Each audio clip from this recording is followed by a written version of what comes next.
first names, James Arnold Taylor.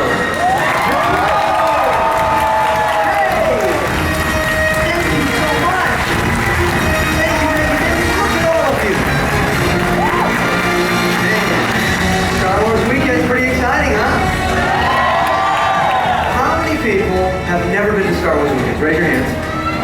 Oh, wow, quite a few. Okay, how many of you have been here more than once? More than twice? More than 3 times? 270 times? Oh, one or two? That guy, yeah. And is it your birthday? Happy birthday. Look at that. I think he's got a birthday on it too. Wow. Okay, hey, Star Wars Weekends is the place. It is fantastic fun. Have you been seeing all the shows, seeing all the characters? Let me ask you this. Have you been doing the little hashtag? Hashtag SWW2015. You take some good pictures. You find, something that's fun that's happened to you while you've been experiencing Star Wars Weekends. You send it to hashtag SWW2015, and it may show up at the end of the show, the end of the night, the Symphony of the Stars, before the fireworks go boom, and then all the bad guys try to make me go boom. You might see your picture up there. So, okay, do it. Find it. Good moments here. We're going to give you lots of those. My name is James Arnold Taylor. I'm the host of Star Wars Weekends. Now, I'm a voice actor, so you may be going, well, I don't recognize this guy. What's he doing? Who is he? What's going on? I spend most of my time in little padded rooms talking to myself, you see. But now they let me out of the booth, and here I am. So whenever people find out that I'm a voice actor, they always have lots of questions. How do you get into it? What's exciting about it? What do you do? But the other question is always, have I heard you in anything? To which case I tell them, I've been Jedis, a Johnny, and a Jack. That's Captain Jackster. A mouse, a dog, and a cat. A caveman. A leader, a mini-me too. In Guardians of the Galaxy, I'm Cosmo, and Yondu. Now in video games, I'm Ratchet, it's true, but now it's a movie coming to the theaters near you. I'm Tease, Spider-Man, Silver Surfer, I'm Vito, Gigi, Prince Charming, Cowabunga, there's Leo, And a Transformer too. I voice them in games. It's fun to do. But sometimes celebrities can't provide their own voice, so I say give them a choice, like Christopher Lloyd, R.J. Baruchel, Andre the Giant, or Chris Walken, Cowbell, wow, But wait, there's more, like that stuff that you hear at the end of the show when the credits are needed. It's Sunday, Fun Day, 7:30, 6:30 Central on Fox. In closing, I'm also that voice that comes on that speaks very fast and proceeds later. And I'll expire number 30 to see store for details. That resides for professional talent. Sounds like a requirement. Like I see, use the phone. Yes, it's all a part of the crazy deal that makes up the life of a voiceover Joe.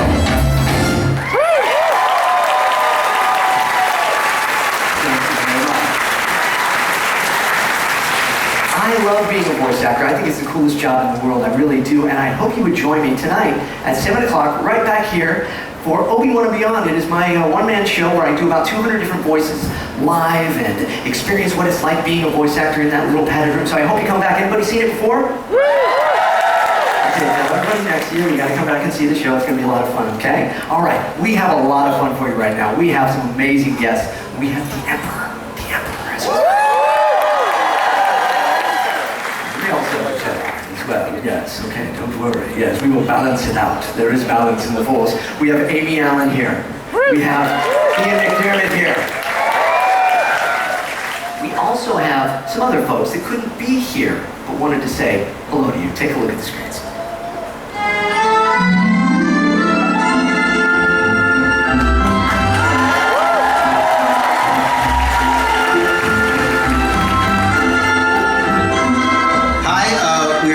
Sorry that we couldn't be with you here for Star Wars Weekend. We're right in the middle of finishing the movie. Not in the middle. I mean, we're almost getting there. Okay, yes, he's sort of close to being done. No, you're not. Because... No, that's true. Yeah, all right. Well, obviously we can't be there with you, but we wish we could. And have a great time, and hopefully next time at Star Wars Weekend. And may the Force be with you. Indeed.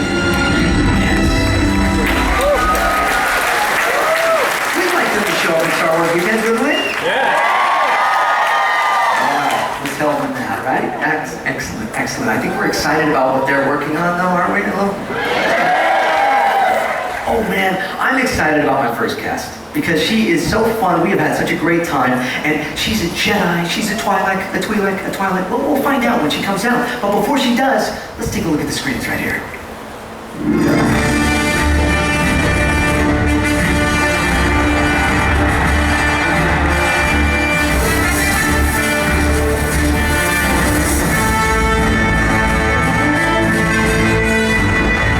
We will not be hostages to be honored to do.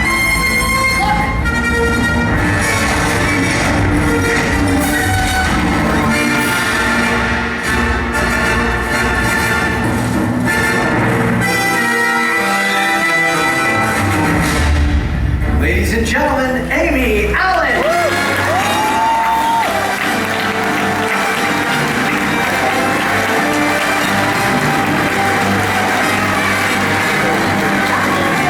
How are you? Please sit down. How are you doing, my dear? Great. You Thank look fantastic. How are you? Thank you. Good. You're not all blue. Nope, not today. That's makeup, I guess. Yeah, no, I am doing great. We're having fun. Aren't we? Yeah, we are. This is, now how many times at Star Wars Weekends have you been here? Do you know? I mean, it was a while back before, right? Yeah, so I think 2008 was the last time I was here. 2008, yeah, Done okay. it three or four times. Okay, so, and this one has been the best, right? Yes. Need to use the Jedi mind trick on you? It has. All right, okay, good, no, it's been fun. It's been fun. But, so now, when you were here before, there was something that's very different this time as opposed to the other times you were at Star Wars Weekends. What exactly is that? Yes. I have kids now. You have kids, I yes. do. You have, so how many do you have? I have two. I have twins. You have twins? Wow, what are their names? I have a little boy. His name is Luke. Uh-huh. And then I have a little girl. No joke. And her name is Leia. Really? Come on. Luke and Leia. No, you're kidding, No, right?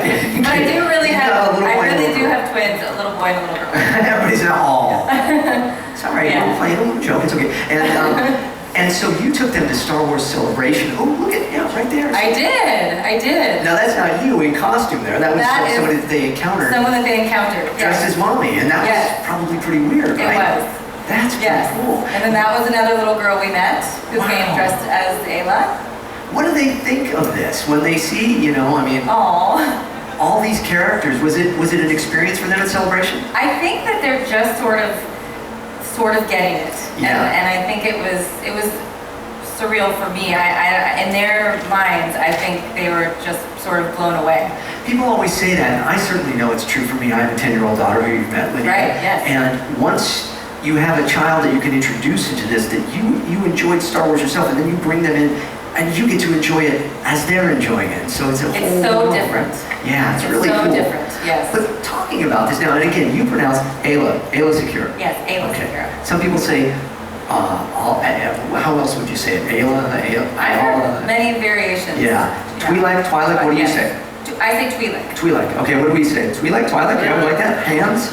Hans. It's Hans. Isn't it Hans? Okay. But, so, now tell me about this though. You get into this, you're working in film, but then all of a sudden one day you're getting painted blue and handed a lightsaber. A lightsaber. How does this all come about? Yeah, it's wild. So I started out, I graduated college in San Francisco, and I had a degree in film, and I was fortunate enough to get a job working for George Lucas for one of his companies, Industrial Light and Magic. Yeah. And I was a PA on Star Wars Episode 2. Wow. So, Was yes. that kind of exciting? I mean, you're It was.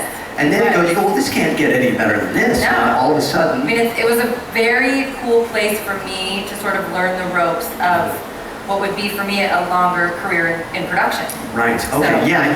You've worked on many films. A lot of really big films. Can you give us a couple of those ones that we've got? Yeah, I sort of, after Star Wars, Star Wars was a sort of fluke thing that happened to me, really cool thing that happened to me, obviously. Yeah, sure.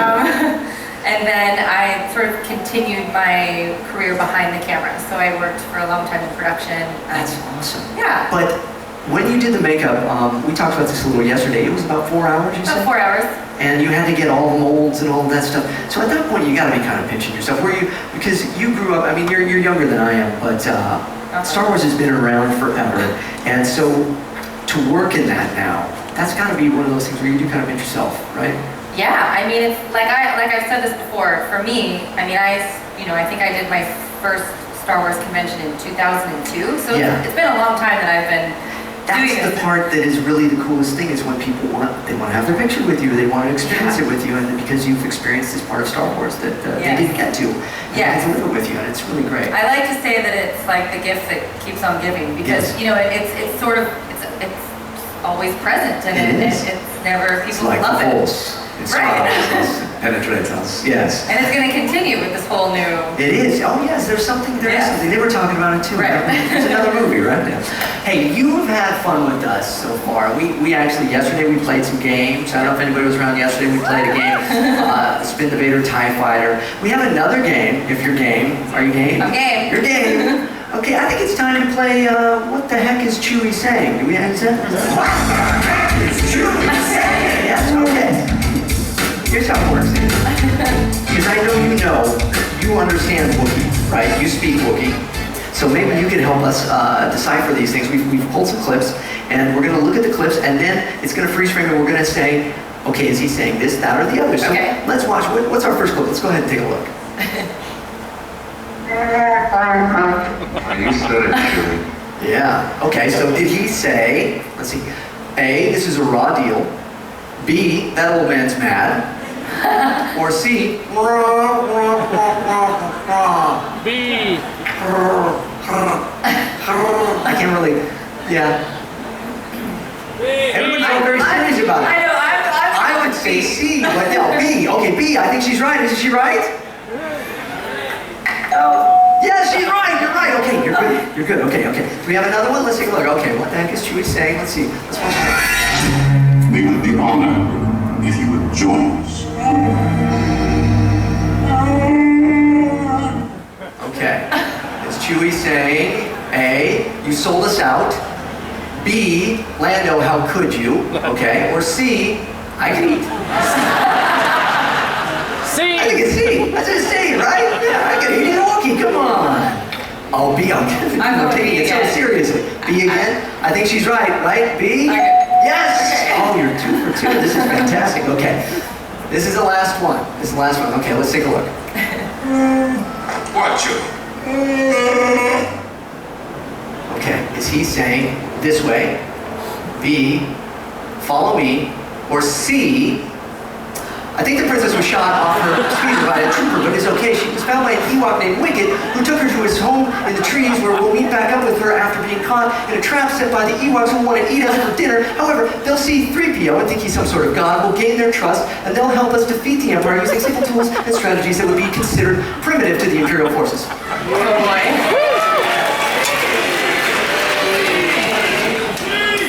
C. I think she's right, isn't she? Yes! Ladies and gentlemen, let's hear it for her! Oh my goodness, you stay here though, you stay with us. Are you ready? We had fun yesterday with our next guest. Yes. You're gonna help me and you're gonna have some fun. Oh, I'm gonna stand because this is Star Wars royalty here, but he's not that bad of a guy if you get to know him. As the Emperor. Oh, I don't know. Do we love the Emperor? I feel the dark side present. Let's look at these screens first.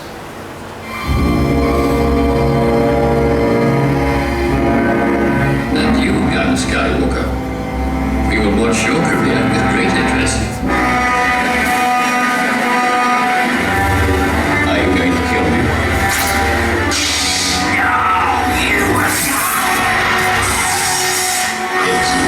Order 66. Soon I will have a new apprentice. Rise, my friend.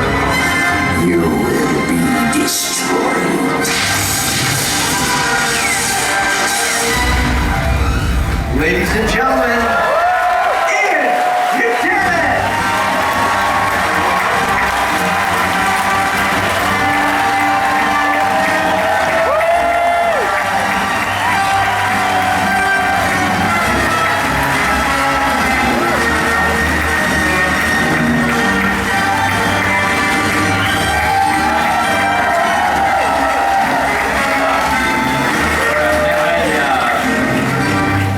I felt no good for electric light.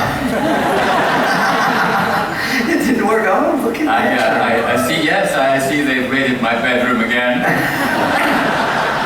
Which is disturbing because I can't get to sleep without the evil Lord watching over me. Greetings from the dark side.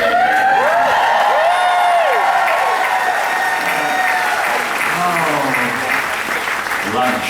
I never make the right choice. Today it was Jedi salad. But I was attracted by the notion of the crushed Ewok dressing. Yeah, that's something you don't want to think about, an Ewok dressing. Hey.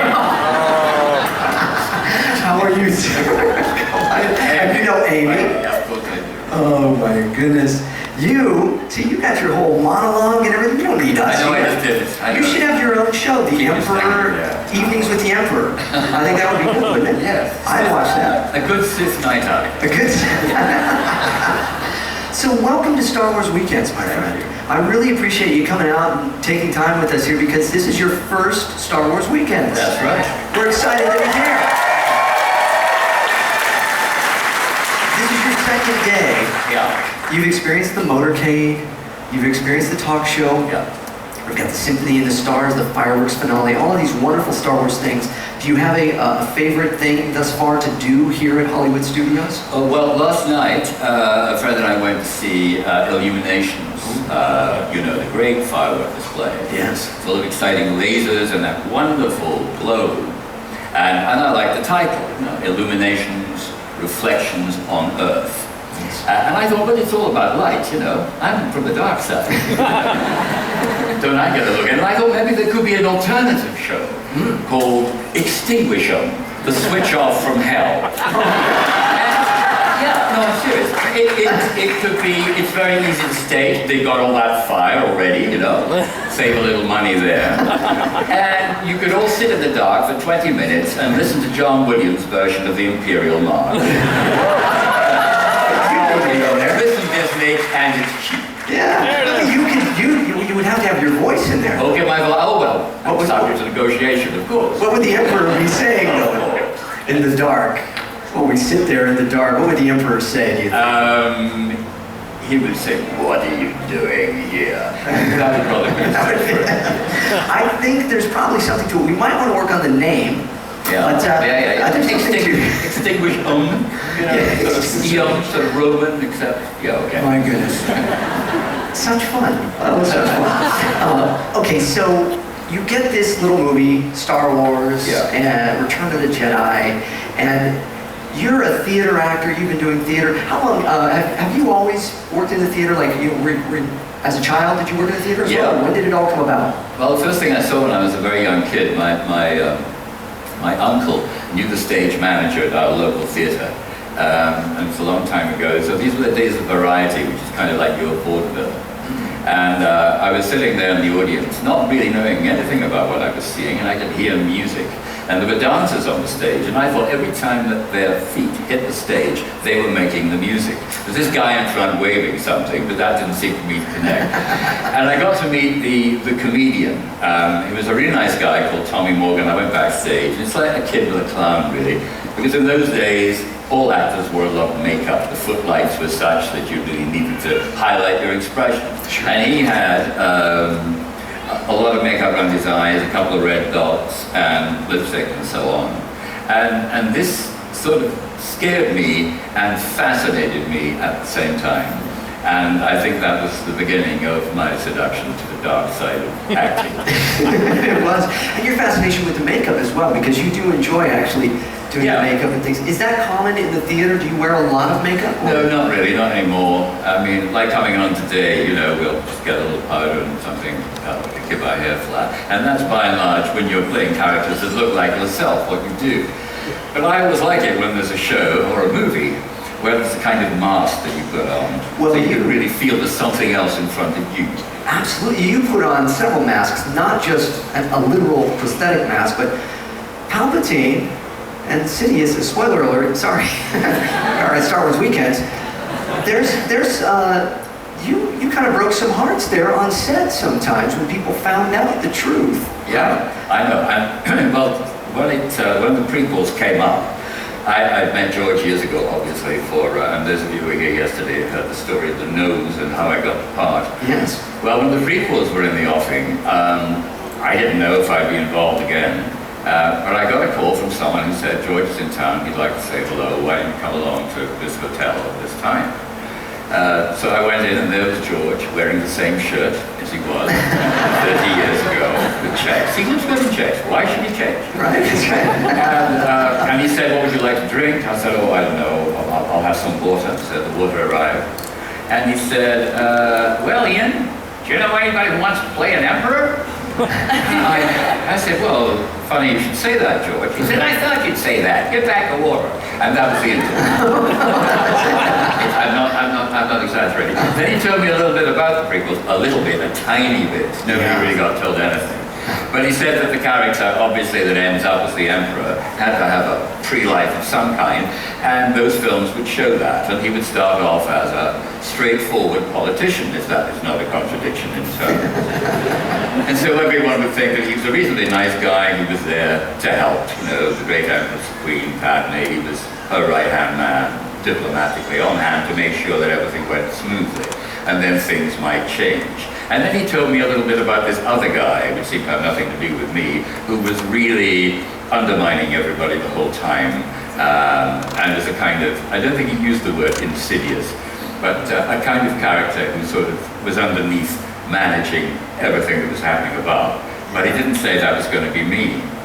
So, he didn't tell you that? No. So when I got the script, actually the first thing we shot on that film was a scene between Ray and me, Darth Sidious and Darth Maul, on the balcony looking over the others. That was the very first scene. And of course the script arrived, a little before, not too far in advance. Yeah. And I saw Darth Sidious and my name, and I thought, they've got this wrong. This is so unlike Lucasfilm, it's so detailed and everything else. And I thought I'd get my agent phoned up so I don't have to do it. And they said, no, nobody got it wrong. That's what you're doing.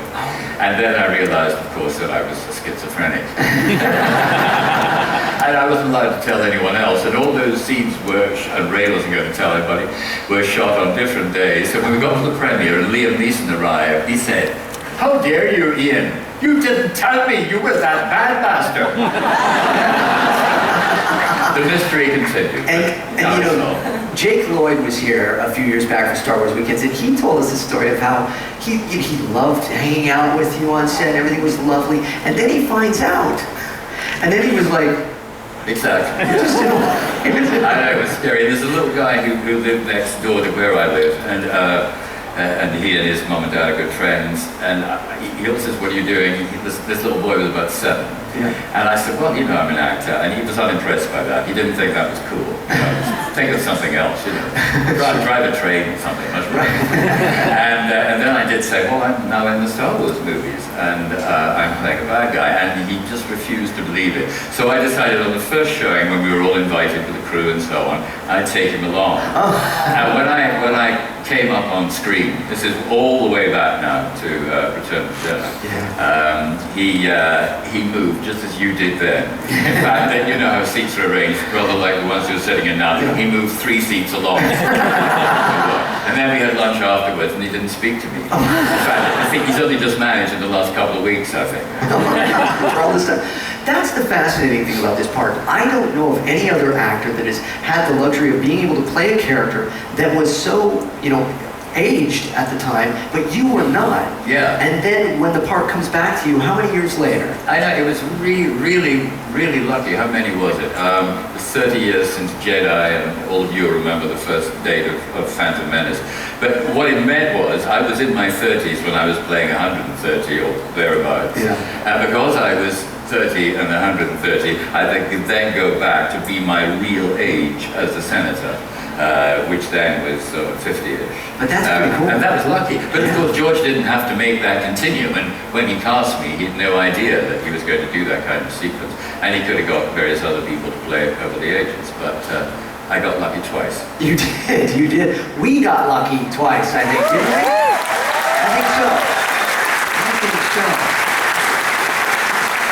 your chemistry with Hayden Christensen was so wonderful in these scenes because you're so manipulative with him, and I mean that the right way because again the character Palpatine. And there's one particular scene that I love to take a look at if you don't mind, because it's always fun as well for Star Wars Weekends for us to actually watch a scene with the actual performer, and it's the opera scene. So could you give us any insight before we take a look at it? Yes, this is a scene. Originally, George was going to set this scene in one of Palpatine's offices, which used to get bigger and bigger. And they were not digitally enhanced, they were actually built. So I go into the studio the night before and see this even more enormous office than the one I was sitting in the previous night. But he said, we've done the office now, I want to shift location. And for this all-important scene where the final nail in poor Anakin's coffin is hammered, I'm going to set it in the opera. And anyway, Ian, you know, you like theatre, so you know, you'll be at home. And that's when I realized there was one redeeming feature about the Emperor. That is, he liked to go to a good play.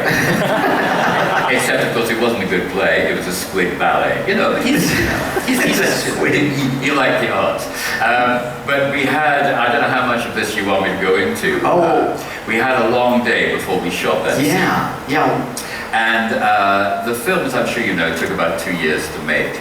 I think we were 60 days in actual production on the set, and then the rest is extraordinarily complicated, dexterous work from the many hundreds of people who are involved making these films as extraordinary as they are. And this was a Friday afternoon, which is never the best day to do a big scene, but in the morning I had to fight and kill Sam Jackson.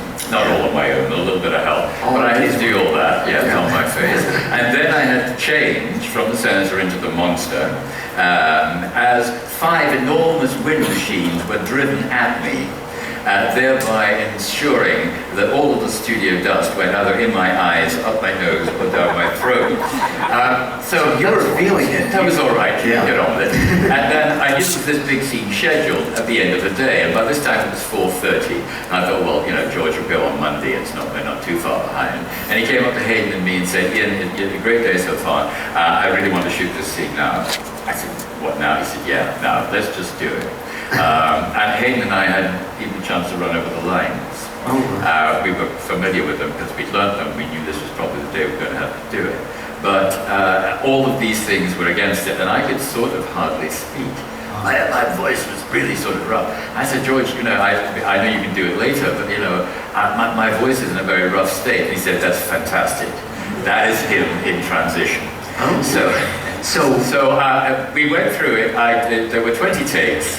And during these takes, various mobile phones went off, most of them controlled by the producer, Rick McCallum. There was a very lively audience in the video village, you know, which is just in front of you behind a black screen, watching it, no pressure. But so then we did it 20 times. The people who really helped me, I'm sure you know this too, Amy, other guys on the 2 cameras, the guys on the camera, who all the time gave me that absolute concentration and a few hints about where they were when. And but it was a rough day. And to cap it all, it was the first assistant director's birthday, and that little gold creature, who shall be nameless, was preparing the champagne in the corner. You know, so everything conspired against making this a decent scene. So when I finished, I said, well, George, I did my best. We'll be shooting it again on Monday. He said, no, we've got you. On Monday, we'll be on Hayden. So this is what you see. Oh, it is what you see. Thank you for all that information. Let's take a look.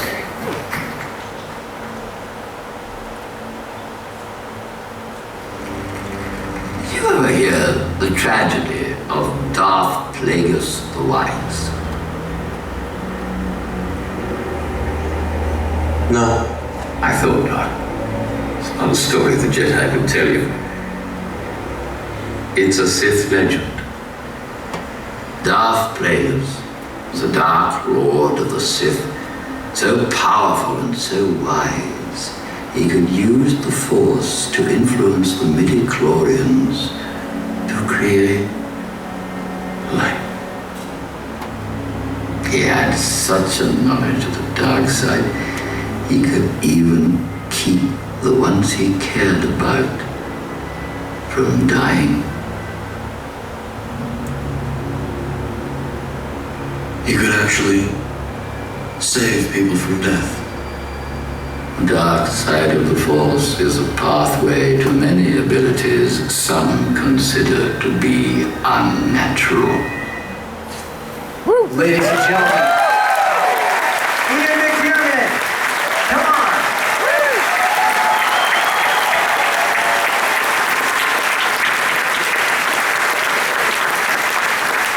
It was a very good scene to act, and I think George said it was actually the longest dialogue scene in the movie, maybe in the saga. Yeah, it was wonderful. We love it. We love it. Hey, you two are fun, and I want to have a little more fun with you before we end the show. Okay. We do a bit, and we've done it, you and I have done this several times. It's a phony photo moment. And the thing is, see, you're taking pictures of all of us, and we're talking, and there's a lot of that. Yeah. But we want to give you something that's a little more fun to take a picture of, and memories. And then you can hashtag it SWW2015. So we have some props here. Now, I don't know. You know, you might owe her an apology because there's this little order that you gave. Yeah, I know, and it's one of the great things about doing these Star Wars trips. I get to meet so many of the people I've killed. Well, I make it up. I was thinking that Amy could get her revenge, and You're going to have one too? well, I've got one. I don't think that's fair. Does George know about this? Oh, all right. All right. Here you go. Oh, Here we go. It's not my color. You take that. that's mine. There you go. Yes. Oh, All right. you don't trust my fingers, huh? Very wise. So perhaps we can stage something here where the Jedi get, well, I wouldn't say their revenge, Oh, I see. but they return. Yes. So we can, here, they're retractable. Yeah. That's like in the theater, right? You would have a retractable plane. Those, I how does it work? I have a bad feeling about this. Yes, I have. So you look as though Yeah. you're about to be impaled, I guess would be the. Be impaled. Okay. Or So are you we- could actually impale. You could So impale. Go ahead, be impaled. my defenses are done. Your defenses are down. Okay. Like when Vader picked you up and threw you in the thing and you just Yeah. I did know. this. I wish you just, you Took know. a week to do that. Yeah, okay. So, here, how does that look? Does that look like I'm actually getting him? Oh, okay, snap away, ready? Do you want me to go Go! on? No, you're fine. Oh, I can't. It's a phony photo moment, take him, snap him, snap him. Okay, but now, Revenge of the Sith. Okay, Amy, so you go ahead and you take your revenge on us. Oh, me? Oh. Yes, go ahead, you just give us one of these now. Okay, Yeah. well, I can do yes, I How can. about just one of those? Or just both of us on both sides? Am I dying again? Yeah, sorry. I'll stop it. I'll stop him behind. Okay, snap away! Will you? Yes. Okay, now you protect me, Amy. Okay, one more this way. Okay, you come after me, Ian. Oh, yeah. Oh, You come after me. yes, okay. Can I have a twirl? Sure. Ah. Okay, you got it? Did you all get it? Ladies and gentlemen, Amy Allen and Ian McDiarmid. You're very good sports. You're very good sports. Okay. So, one last thing, because you know it's Disney or it's Star Wars weekend. You guys come right up here because I want to end this in a way that brings together Disney and Star Wars. So come right up, and there's really only one person that we could bring out Oh, yeah. that could really do that. So ladies and gentlemen, please welcome Jedi Mickey!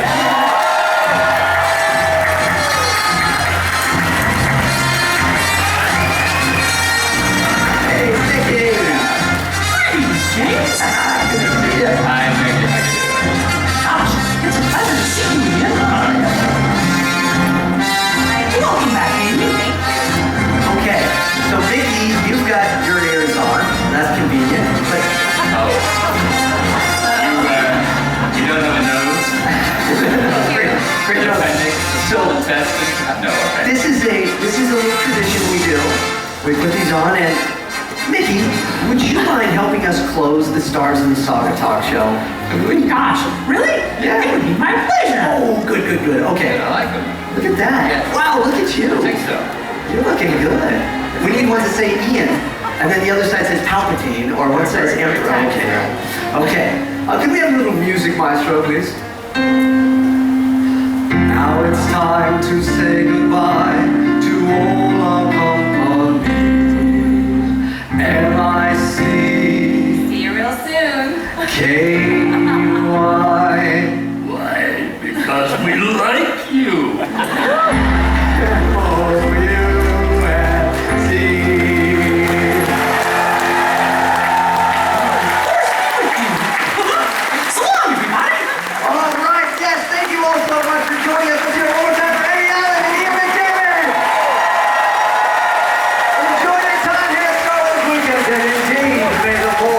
Be